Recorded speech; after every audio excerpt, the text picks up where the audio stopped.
So guys, mag-unboxing tayo ng ireregalo namin ni John sa aking kapatid na gagraduate for the very first time.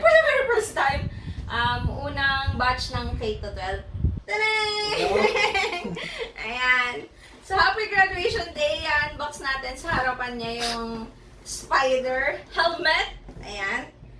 Neo series. So ito yung napili namin kasi may free iridium lens siya. Pakita natin. Ayan. Ayan. So, free na yan.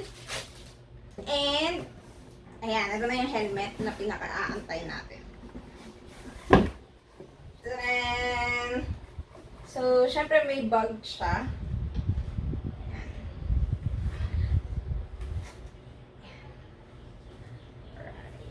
Alright! Ayan. So, Spyder Beauty. Ayan. Ganyan siya sa harap. And ito naman yung design niya sa likuran.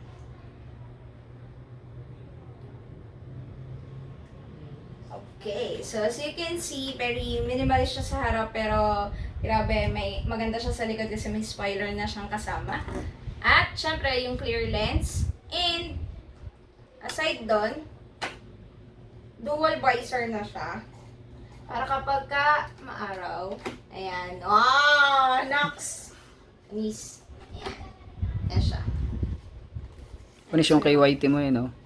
Hindi dual visor May yun. mga bent siya. Panis yung kay Whitey ko dito. Ayan, that's the best thing here. Ayan. Ito din yung phone niya. Ito yung phone niya sa loob. And this is worth 4,995.